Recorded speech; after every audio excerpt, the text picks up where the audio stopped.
ভালো হয়েছে, ভোলাদার কাছ থেকে এই ছবিটা সময় মতো চেয়ে নিয়েছি। এখন আলিয়া ম্যাডাম আমাকে আর বাড়ি থেকে বার করতে পারবেন না। এটা তোমার স্বামী?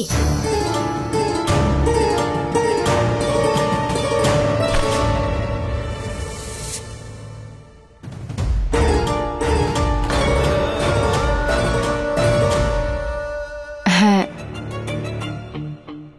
উনি আসতে পারেননি, তাই আমি ওনার ছবি চেয়ে পাঠিয়েছিলাম। এখন তো আপনারা সবাই বিশ্বাস করবেন যে আমি বিবাহিত।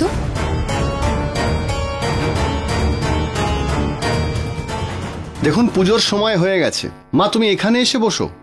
এই নাও, বসো।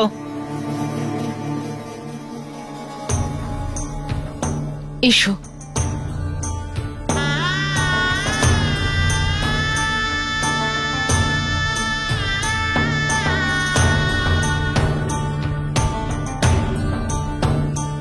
এই নিন সিঁদুর। এটাকে আপনি আপনার স্বামীর ছবিতে ছুঁয়ে নিজের সিঁথিতে দিন। তারপর নিজের স্বামীর নামের প্রথম অক্ষর লিখুন।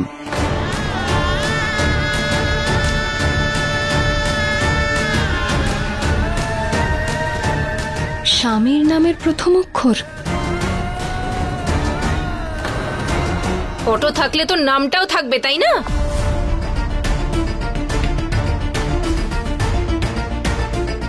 হ্যাঁ, আছে তো।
আয়ুষ্মান?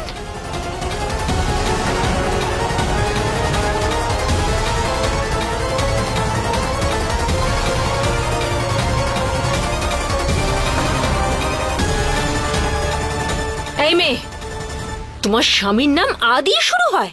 কি নাম ওর, বলো? এমনিতে তো ওর বরের নাম লেখার কথা ছিল, কিন্তু ও তো দেখছি ওর মালিকের নামে লিখেছে, আদিয়া আয়ুষ্মান। আরে বড় বউ, মাথা মোটা, শুধু কথা বলতেই শিখেছো, কি বলতে হয় সেটা শেখোনি। এই মেয়ে, চুপ করে দাঁড়িয়ে আছো কেন? বলছো না কেন ওর নাম কি? বলো। আসলে আমি আমার স্বামীর নাম নিতে পারবো না। কেন নিতে পারবে না? আমাদের গ্রামে নিজের স্বামীর নাম নেওয়া যায় না। ঠিক আছে, নাম বলতে না পারলে লিখে দেখাও। ঠাকুরমশাই, নোটপ্যাড দিন, লেখো। ধরো।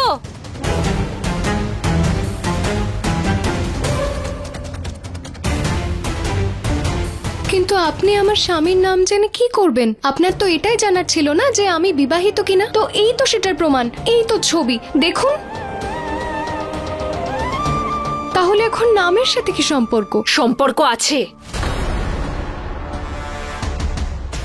কারণ আমায় জানতে হবে যে একজন কাজের মেয়ে হিসেবেই তুমি এই বাড়িতে রয়েছো, অন্য কিছু হওয়ার স্বপ্ন দেখছো না তুমি। আমি এটা জানতে চাই যে এই আ দিয়ে আয়ুষ্মান হয় নাকি অন্য কিছু, নাকি তুমি নাটক করছো? আরে শুধু কি ওনার নামেই আ অক্ষরটা আছে? কত মানুষের নামে আ অক্ষর আছে, যেমন আকাশ, আশিস, আশুতোষ। আমার স্বামীর নামের অক্ষরও আ দিয়ে শুরু। হ্যাঁ, তো নামটা বলো না, লোকানোর কি আছে? এই মেয়ে, তোমার স্বামীর নাম বলতে তোমার অসুবিধাটা কোথায়? লুকোচ্ছ কিছু? আমি কিচ্ছু লুকোচ্ছি না। এই ক্ষেত্রে আমি অসহায়। আমি নিজের স্বামীর নাম নিতে পারবো না, না হলে পাপ হবে।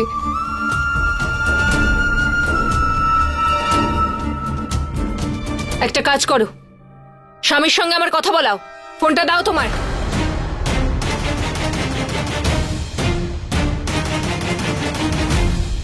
ফোনটা দাও। আরে ভাবছেটা কি? এদিকে এসো। এই নাও, এই নাও, ফোন করো,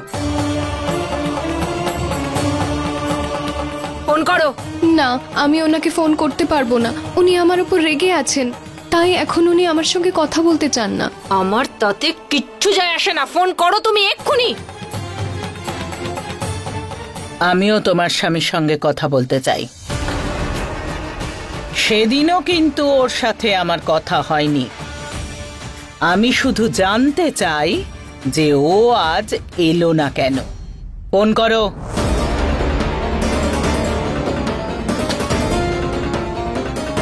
কি নামে সেভ করা আছে ওর নাম্বার?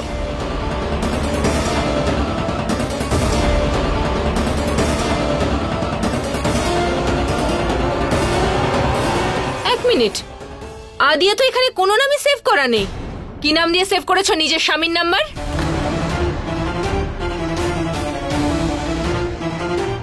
গোয়েনা যেন ডাক্তারবাবু নামে সেভ না করে নাম্বারটা। আলিয়া ওতে ডায়াল করলেই বুঝতে পেরে যাবে ওটা আমার নাম্বার।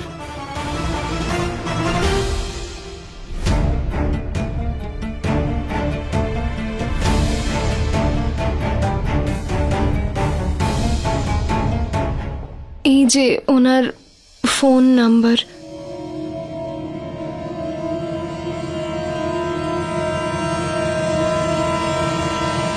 তুমি নিজের স্বামীর নাম আমার ভগবান এই নামে সেভ করেছো?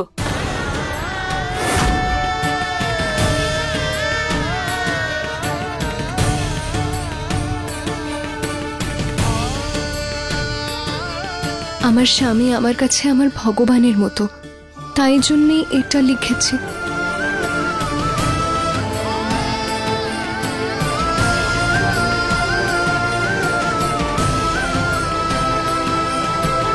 তোমার স্বামীকে ফোন করো।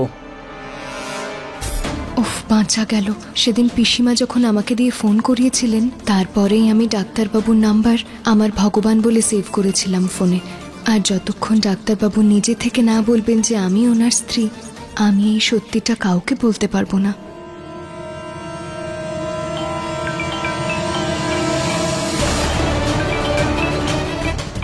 আরে এটা আবার কার ফোন বাজছে? আরে ওই ফোনটা। ওটা তো আমারই ফোন বাজছে। মনে হচ্ছে গয়নাই ফোন করেছে।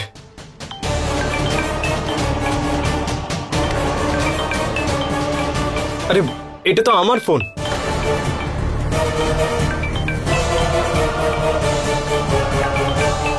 আয়ুষ্মান, আমি যমুনার হাজবেন্ডকে ফোন করলাম, তো তোমার ফোনটা কেন বাজলো?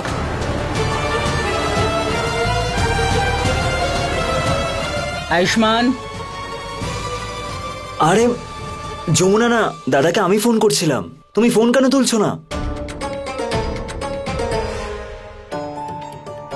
হ্যাঁ হ্যাঁ,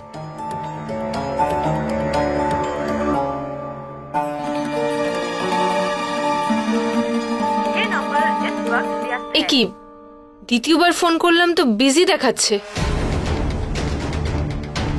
দাদা ওই মিস্টার তিয়াগি ফোন করেছিলেন হসপিটাল থেকে। ওনার কিছু ইম্পর্টেন্ট কথা আছে তোমার সাথে। প্লিজ গিয়ে কাজটা সেরে নাও। হ্যাঁ আমি গিয়ে কথা বলে আসছি।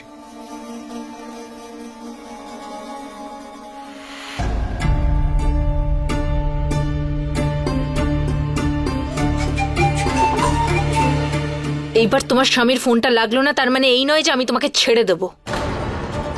তোমার স্বামীর সঙ্গে কথা বলে ছাড়বো আমি।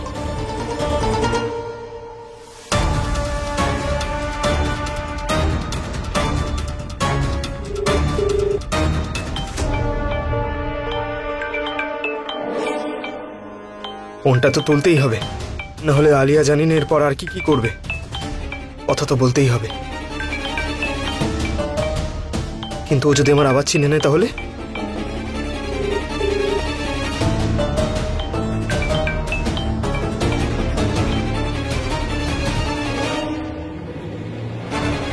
আরে বারবার ফোন করছো কেন গো? আমি তো বলেছিলাম তোমার সঙ্গে এখন কথা বলবো না। আমি তোমার স্ত্রী যমুনার মালকিন আলিয়া বলছি। তুমি যমুনার স্বামী বলছো তো? হ্যাঁ বলুন, কি হয়েছে? আজ তোমাকে আমাদের বাড়িতে ডাকা হয়েছিল না নিয়ম পালন করার জন্য? তাহলে তুমি আসলে না কেন? এই অসভ্য জেদি একগুঁয়ে মেয়েটাকে তো আমি বলেইছিলাম যে আমি ওর সঙ্গে দেখা করব না, সেই জন্যই যাইনি। কেন আসনি কেন তুমি? যমুনা এমন কি করেছে বলো?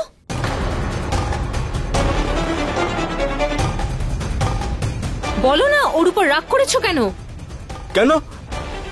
এটা আমাদের স্বামী স্ত্রীর দুজনের ব্যাপার। আমরা দুজন ঝগড়া করি, যা করি তাতে আপনার কি? হ্যাঁ, ডাক্তারবাবু সামনে থেকে যতই রাগ দেখাক না কেন, উনি আমাকে নিজের স্ত্রী মনে করেন, আর সেই জন্যই তো সাহায্য করছেন। আর রইল প্রশ্ন নিয়ম পালনের, আমাদের গ্রামে এরকম কোনো নিয়ম নেই, সেই জন্যই আসিনি।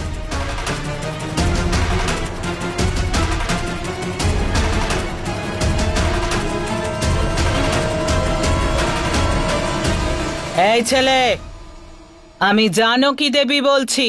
আমি তোমাকে এখানে ডেকেছিলাম। তোমার গ্রামে কি হয় আর কি হয় না, আর কোনটা প্রয়োজনীয় মনে হয় তোমার, সেটা আমি জানতে চাই না। তোমার বউ যমুনা শহরে আমার বাড়িতে কাজ করে, তাই ওর স্বামী কে, কেমন মানুষ, যমুনাকে কেন নিজের কাছে রাখছে না, এই সব কিছু আমি জানতে চাই। আর শোনো, তোমাকে আসতে তো হবেই, বুঝেছো?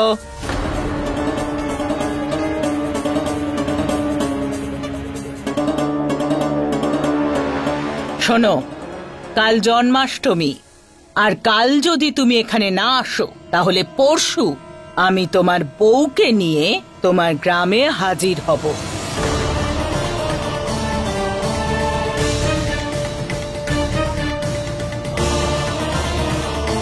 কারণ তোমাদের স্বামী স্ত্রীর আসল পরিচয়টা কি সেটা জানাটা আমার কাছে জরুরি। আরে আপনি আমার কথা তো শুনুন।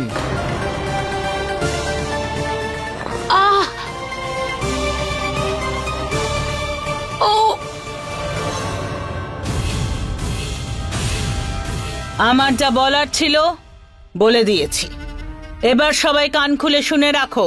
কাল আমার হবু বৌমার প্রথম জন্মাষ্টমী, সেই জন্য সবাই খুব ধুমধাম করে জন্মাষ্টমীর আয়োজন করো। আর এই যে মেয়ে, শোনো, কাল তোমার স্বামীকে যে কোনো অবস্থায় এখানে আসতেই হবে, বুঝেছো? কিন্তু পিসিমা,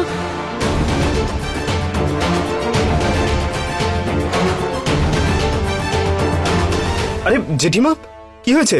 তুমি ঠিক আছো? আরে না, একটু পায়ে লেগে গেছে। সব জায়গায় নজর দিতে গেলে তো এরকম হবেই। কি কিছু বললি তুই? না না, তুমি ঠিক আছো? আরে এসব ছাড়, তুই এখানে কার সঙ্গে কথা বলতে এসেছিলিস? ওই ওই হসপিটালে কথা বলছিলাম। ঈশান্ত তখন বলল। সেটা তো ওখানেও বলতে পারতিস, এখানে এসে বলার কি দরকার ছিল? ওখানে তো তোমরা সবাই পঞ্চায়েত বসিয়েছিলে, ওখানে কি করে কথা বলতাম? সেই জন্য বাইরে এসে কথা বলতে হলো। আমি যাচ্ছি এখন।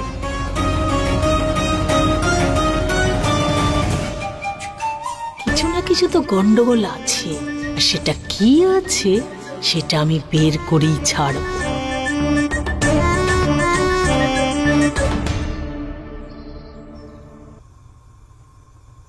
হে ভোলানাথ, কুয়ো থেকে উঠতে পারলাম না, তার আগেই খাদে ধাক্কা দিলেন আমাকে। এত কষ্ট করে ডাক্তারবাবুর ছবিটা চেয়ে পাঠিয়ে সিঁদুর দানের নিয়মটা মেটালাম।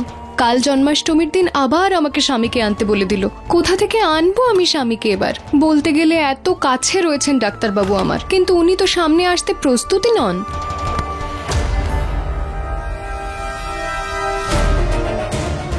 হে ভোলানাথ, উনি আবার শুনে ফেললেন না তো আমি যা বলছিলাম? কি বকবক করছো? মানে আমি বলছিলাম কি গন্ডগোল করতে যাচ্ছিলে, চায়ের মধ্যে তুলসী পাতা দিয়ে দিচ্ছিলে? হ্যাঁ, তুলসী পাতা স্বাদে আর স্বাস্থ্যে দুটোর জন্যই ভালো হয়। আপনি দাঁড়ান, খেয়ে তো দেখুন, আপনার খুব ভালো লাগবে। হ্যাঁ হ্যাঁ ঠিক আছে, বাইরে সবাই চা খাওয়ার জন্য অপেক্ষা করছে, নিয়ে চলে এসো। তুলসী পাতা চাই?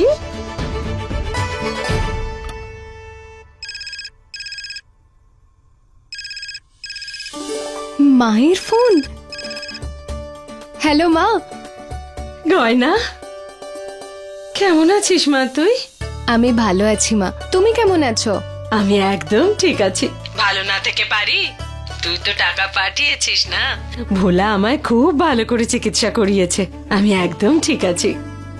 সত্যি কথা বলি মা, আমার অর্ধেক অসুখ তো এই ভেবেই সেরে যায় যে ডাক্তারবাবুকে তুই স্বামী হিসেবে পেয়েছিস।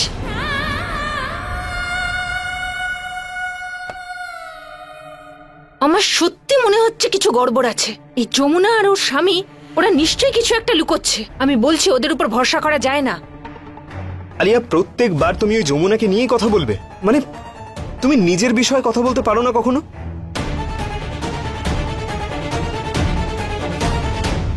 Actually you are right. তাহলে আমরা নিজেদের ব্যাপারে কথা বলি, তাই না? আমরা প্রথমবার জন্মাষ্টমী পালন করব, আমরা একসাথে সেলিব্রেট করব, কত কিছু আছে কথা বলার জন্য। কাল তো জন্মাষ্টমী, তোদের বাড়িতে নিশ্চয়ই খুব ধুমধাম করে উৎসব হবে। কেমন চলছে তোড়জোড়? শোনো, কাল তোমার স্বামীকে যে কোনো অবস্থায় এখানে আসতেই হবে। এবার কি করে বলি মা তোমাকে যে জন্মাষ্টমীর দিন আমাকে আমার স্বামীকে নিয়ে আসার জন্য বলা হয়েছে, যে নাকি সামনেই রয়েছে, কিন্তু তার ব্যাপারে আমি কাউকে বলতেও পারছি না। আরে গয়না, তুই কি ভাবছিস মা? আসলে মা, তুমি জন্মাষ্টমীর কথা বললে না, তাই আমার মনে পড়ে গেল যে কালকে আমার কত কাজ রয়েছে, তাই এখন আমি ফোন রাখি। হ্যাঁ, আরে আমি তো এরকম বকেই যাব, কিন্তু তোকে তো কাজ করতে হবে, বাড়ির বড় বউ বলে কথা, সব দিকে নজর দিতে হবে তো। যা, খুব ভালোভাবে জোগাড় যন্ত্র কর, খুব ভালো থাক। আমি তো সেটাই চাই, কালকের জন্মাষ্টমী তুই আর জামাই একসঙ্গে রাধা কৃষ্ণের জুটির মতো কাটা।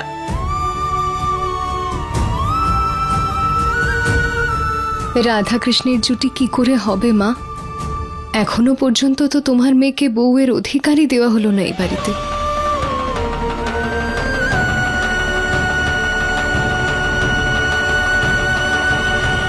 তাহলে তুমি হবে আমার কৃষ্ণ ঠাকুর, তোমার হবু বউয়ের, আর আমি তোমার রাধা।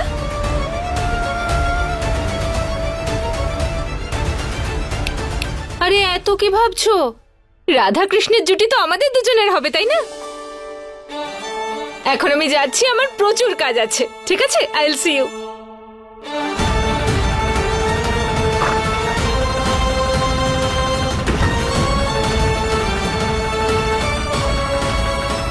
দিদি, শ্রীকৃষ্ণের গয়নাগুলো পালিশ করানো হয়ে গিয়েছে, আপনি দেখে নিন। আরে বাহ কমলা, খুব সুন্দর পালিশ হয়েছে। যাক, কোনো একটা কাজ ঠিক মতো করতে পারলে পরে এগুলো আমি আলমারিতে রেখে দেব, কিন্তু এখন না, আমার চাই না।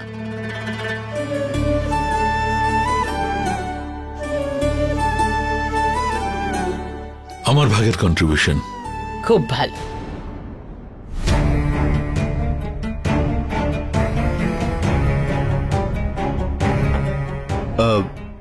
দিদি, ওই এবার আমি কিন্তু আমার ভাগের টাকাটা দিতেই পারবো না। আসলে বিজনেসে লাগিয়ে দিয়েছি তো, অনেক খরচ হয়ে গেছে, সেই জন্যই পারলাম না এবার। এটা আবার নতুন কথা কি বিক্রম? তোর বউয়ের কথা আর তোর অজুহাত কখনোই শেষ হয় না। তুই ছাড় এসব, তোর দ্বারা কখনোই হবে না। না না দিদি, অন্য ক্লায়েন্টের কাছে অনেক টাকা আটকে আছে, পরের বার না ডবল টাকা দিয়ে দেবো, পাক্কা, সত্যি বলছি, তাই না গো? 1,00,000 টাকার কথা তোমায় বলি, শোনো, একটা কাঁচের টুকরো তুমি রোদে রাখো, সেটা উজ্জ্বল হবে ঠিকই, কিন্তু সেটা তো হিরে হবে না, বুঝেছো? হ্যাঁ।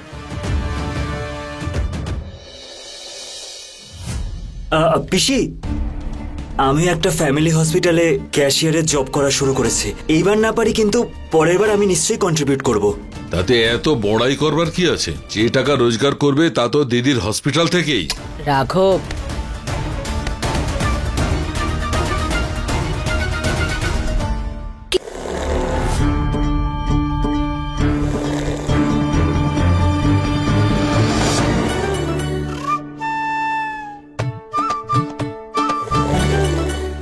এই মেয়ে, এখানে এত দরকারি কথা চলছে আর তুই ওখানে সুরুত সুরুত করে চা খাচ্ছিস? আমার তো মনে হয় ঘ্যান ঘ্যান করে কান্নার থেকে সুরুত সুরুত করে চা খাওয়া অনেক ভালো। তুমি আবার কাঁদতে চাও কেন? স্বামীর চক্করে। কি বললে? পাতা, চা পাতা ভালো নয়। আর আমি তো এমনিতেই সুরুত সুরুত করেই চা খাই।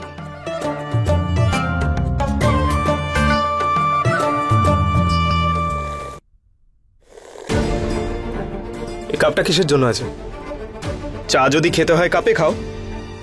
আসলে কি বলুন তো, কাপে চা খেতে গেলে মুখ পুড়ে যায় আর চায়ের স্বাদও বাজে হয়ে যায়।